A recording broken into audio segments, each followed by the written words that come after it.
کشمیر تو ہم ایسا سمجھتے ہیں، کشمیر میں جو کچھ ہو رہا ہے، لاکھوں لوگ ایک متفقہ کمیٹی کے آرڈرز پہ احتجاج پہ ہیں۔ اب تک درجنوں لوگ اپنے ہی فوجیوں، اپنے ہی اداروں کی گولیوں کے نتیجے میں شہادت پا چکے ہیں۔ اعوذ باللہ من الشیطان الرجیم، بسم اللہ الرحمن الرحیم۔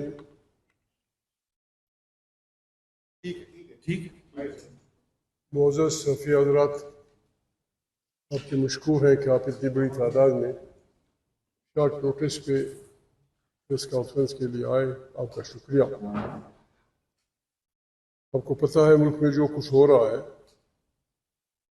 ملک کے طول و عرض میں انسانی خون جس طرح ارزان سمجھا جا رہا ہے، جس طرح بہایا جا رہا ہے، اسی سلسلے میں جو کچھ بلوچستان میں گزشتہ ایک ہفتے میں ہوا، اس کے تناظر میں یہاں پاکستان تحریک تحفظ آئین پاکستان کابرین کا اجلاس ہوا۔ مجموعی صورتحال علاقے کی، خطے کی، اس پہ سیراسل گفتگو ہوئی۔ جی ہاں، کشمیر تو ہم ایسا سمجھتے ہیں، کشمیر میں جو کچھ ہو رہا ہے، لاکھوں لوگ ایک متفقہ کمیٹی کے آرڈرز پہ احتجاج پہ ہیں۔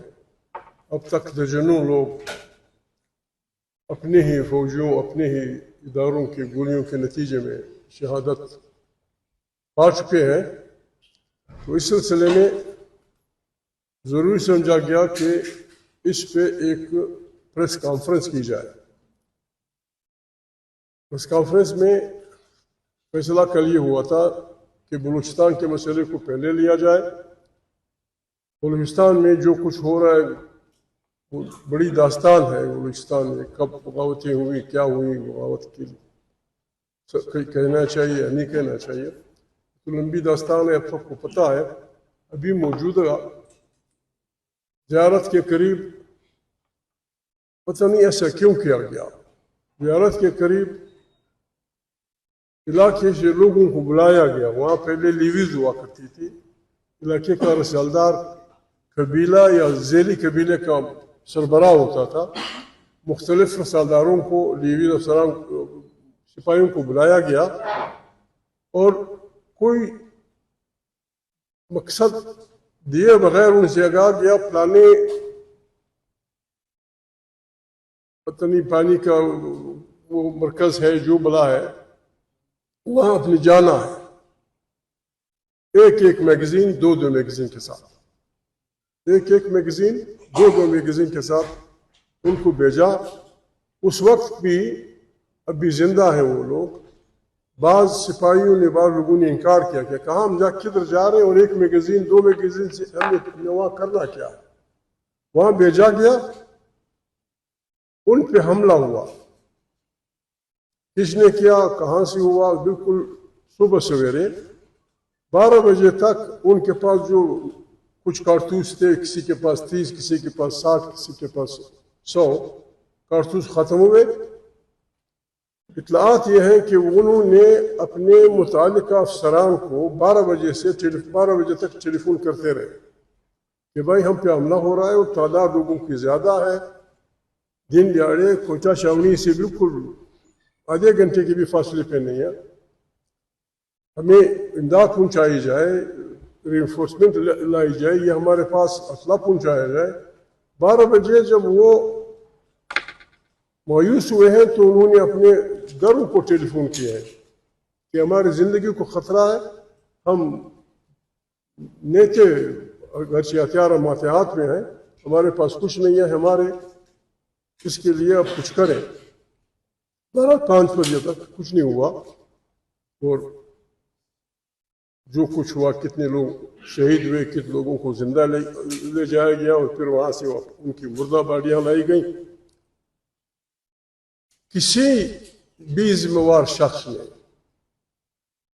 اس ذمہ داری میں نہ استعفیٰ دیا ہے، اور نہ حکومت کے جو فیصلہ کرنے والے لوگ ہیں نہ انہوں نے کسی ڈی سی کو، کسی کمشنر کو، کسی آئی جی کو، کسی بریگیڈیئر کو نہ معطل کیا ہے، نہ اسے کسی نے پوچھا ہے. اتنے انسانی خون کی ارزانی. اس پہ دنیا میں کہیں ایکسیڈنٹ ہوتا ہے ٹرین کا، منسٹر استعفیٰ دے دیتا ہے. میں بار بار یہ ٹرمپ کے واقعے کا ذکر کرتا ہوں. ٹرمپ پہ گولی چلائی گئی، کان سے گولی گزری. 12 گھنٹے میں جو عورت انٹیلیجنس کی ذمہ وار تھی وہ مستعفی ہوئی کہ یہ میری غیر ذمہ واری تھی کہ میں نے یا میرے ادارے نے ایسا فول پروف بندوبست کیوں نہیں کیا تھا کہ مسٹر پریزیڈنٹ پہ قاتلانہ حملہ ہوتا.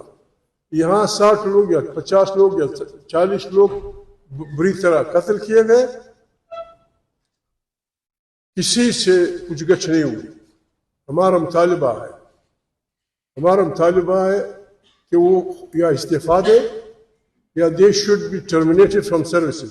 جو بھی ذمہ وار ہے، جس کے پاس ٹیلی فون آیا ہے، آپ کا بچہ ہے، آپ نے بھیجا ہے، وہ ایسے ٹیلی فون کرتا ہے کہ میرے پاس کارتوس نہیں ہے، آپ پرواہ نہیں کرتے. آپ کے طیارے کس لیے، آپ کے ہیلی کاپٹر کس لیے جو ہر جگہ پھرتے رہتے ہیں، ڈرون آپ کے کہاں تھے؟ بالکل دن دہاڑے نہ کوئی جو بھی تھے جنہوں نے حملہ کیا ہے، جو بھی تھے نہ وہ جا سکتے تھے. آپ کے پاس دنیا جان کی بہترین مشینری ہے، فوج ہے، فلانا ہے. اور پھر یہ ویسے بھی اصولی طور پہ بھی پولیس کا کام نہیں ہے کہ ٹیررسٹوں کا مقابلہ کرے. پولیس اپنے علاقے کے لیے ذمہ وار ہوتی ہے.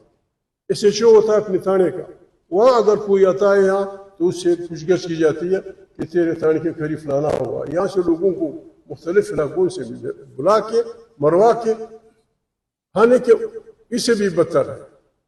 پھر جو لوگ آنے والے میں جو لوگ مارے گئے تھے وہ تو تھے جن کو زندہ لے گئے تھے، وہاں اٹھانے کے لیے کوئی نہیں جا رہا تھا.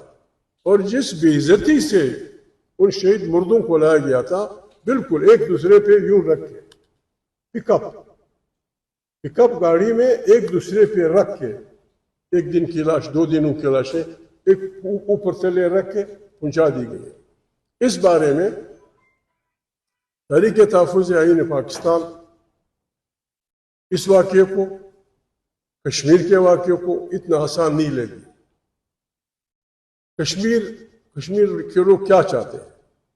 ایک کمیٹی ہے انہوں نے بنائی ہے، ان کے مطالبات ہیں، انہوں نے آپ سے مذاکرات کیے ہیں، آپ نے مذاکرات کیے ہیں. پھر لوگ جانا چاہتے تھے، علامہ صاحب جانا چاہتے تھے، کوکر بھائی تھے، میں تھا، خاقان عباسی تھے. ہمیں وہاں جانے نہیں دیا گیا، اگرچہ ہم نے پہلے ہی پریس میں کہہ دیا تھا کہ ہم اتنے پاگل نہیں ہیں کہ جا کے لوگوں کو اور غصہ دلائیں، ان کو اور اس کی طرف وہ کریں. ہم ان سے کہیں گے کمیٹی والوں سے آرام سے کہ بھائی یہ اچھی بات ہے کہ آپ سب متفق ہوئے گے اپنے بات کے لیے. ان سے بات کرتے، ان کی اس آگ پہ، اس گرمی پہ پانی ڈالتے. ہمیں وہاں جانے نہیں دیا گیا. اب سنا ہے کہ وہاں اور بھی شہادتیں ہوئی ہیں اور انہوں نے فیصلہ کیا، تفصیل میں بعض لوگ مجھے زیادہ جانتے ہیں وہ بولیں گے، فیصلہ کیا کہ ہم نے اپنا یہ جاری رکھنا ہے. کیسے ہوگا؟ آپ لوگوں پہ چڑھ دوڑیں گے. ہم نہ پاکستان کے مخالف ہیں، نہ پاکستان کو ہم ایسا وہ سمجھتے ہیں کہ کوئی اور ہم سے زیادہ مالک ہے. یہ جو اپنے آپ کو مالک سمجھتے ہیں یہ انگریزوں کے سپاہی تھے، یہ انگریزوں کی فوجوں میں تھے، یہ انگریزوں کی پولیس میں تھے. ہم غریب لوگ، ہم پشتون، بلوچ، ہم سندھی، ہم اس وطن کی آزادی کے لیے انگریزوں کے خلاف لڑے. فلانا ہوا، پھر پاکستان بنا. پنجاب کی جو سوچ تھی، معافی چاہتا ہوں، پنجاب ہمارا بڑا بھائی ہے، طاقت کا وہاں ہے، مرکز ہے. وہاں جو پہلے سوچ تھی یہاں کوئی آئین نہیں بننے دے رہے تھے، ابھی تک اسی سوچ پہ لوگ قائم ہیں کہ یہاں نہ آئین ہوگا، نہ یہاں جمہوریت ہوگی، نہ یہاں انسانیت کا قانون ہوگا. بس جو میرے کہا بھی ماننا ہوگا ورنہ میں کو گولیاں ماروں. باجوڑ سے لے کر خیبر تک سینکڑوں لوگ مارے جا چکے ہیں، بالکل نہ کردہ گناہوں کی پاداش. یہ حالات اس کا تقاضا کرتی ہے کہ پاکستان کے سارے عوام اپنے ملک کے بچاؤ کے لیے، اپنے ملک میں ایک ایسے نظام کے قیام کے لیے جہاں ایک آئین ہو، جہاں حکومت ہو، جہاں انصاف ہو، اس کے لیے اٹھ کھڑے ہو. تحریک تحفظ آئین پاکستان نے فیصلہ کیا ہے ہم پاکستانی ہیں اور ہر ایک آدمی سے زیادہ پاکستانی ہے. ہمیں ایسا پاکستان چاہیے جہاں پاکستان 70 سال 75 سال کی عمر کا ملک ہے. جہاں جو لوگ بستے ہیں ان کے جو مادر وطن ہے وہ ہزاروں سال سے ان کے قبضے میں ہے. سندھی کا مادر وطن ہے، پنجابی کا مادر وطن ہے، سرائکی کا مادر وطن ہے، بلوچ کا مادر وطن ہے، پشتون کا مادر وطن ہے. یہ ان کی آبا و اجداد کی ہزاروں سال سے وطن ہے. اس کو نہ چھیڑیں. ہمیں نہ کسی سے خیرات چاہیے نہ کسی سے زکوٰۃ چاہیے. پاکستان ایک رضاکارانہ فیڈریشن ہے. یہ بہترین قیامت تک چل سکتا ہے.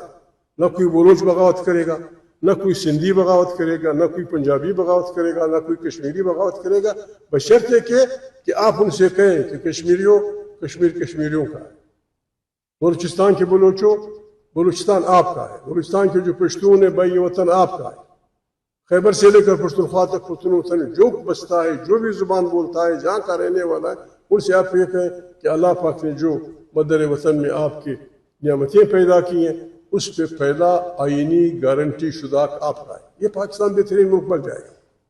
اور اگر آپ ہمارے پاکستان بنا اس کو فیڈریشن بنانے کے لیے مجموعی طور پر بنگالی، سندھی، پنجابی، پشتون ہمیں ہزاروں سال جیل دی گئی کہ آپ کیوں 1 یونٹ کی مخالفت کرتے ہیں.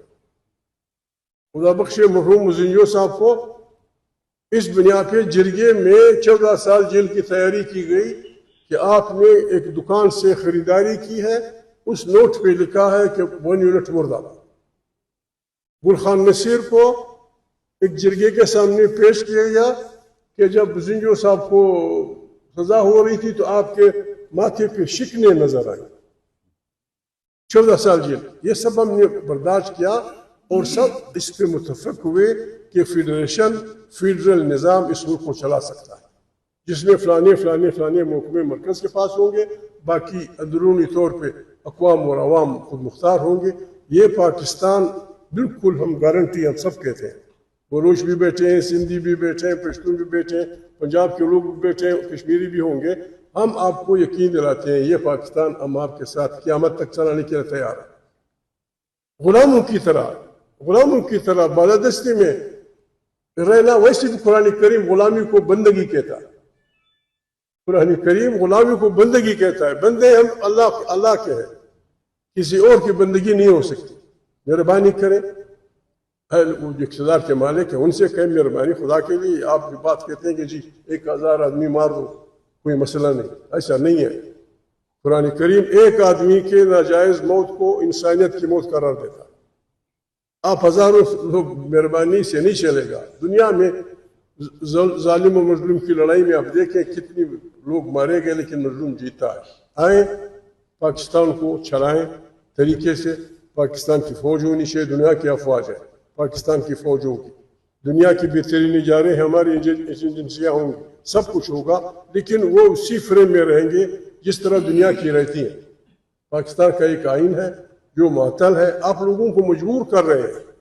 اب بھی بڑی مشکل سے ہم لوگوں کو راضی کر رہے ہیں کہ یار تحریک تحفظ آئین پاکستان وہ کہتا ہے انڈیا نئے آئین کا مطالبہ کرے، نیا سوشل کانٹریکٹ. یہ بحران مزید شدید ہو جائے گا. مہربانی کریں، جو کچھ ہوا ہے غلط ہوا ہے، اس پہ بیٹھیں. آئیں ہم سب دل پہ ہاتھ رکھ کے اس غریب عوام پہ جو مہنگائی ظلم اس کی علموں کا قول ہے. انسان ہر نظام میں گزارا کر سکتا ہے، ظلم کے نظام میں گزارا نہیں کر سکتا. آئیں پاکستان کو ایک بہترین جمہوری ملک کے طور پہ چلائیں. اس کے لیے ہماری آپ کو کسی کو انکنڈیشنل سپورٹ. اور اگر آپ نہیں کریں گے مجبور ہیں ہم نے ظلم کے خلاف آواز بلند کرنی ہے. اس بارے میں اگر خدا نخواستہ کسی کو لوگوں کو مارنے کا شوق ہے تو اس میں کچھ ہم بھی شامل ہو جائیں گے. خدا حافظ. بڑی مہربانی.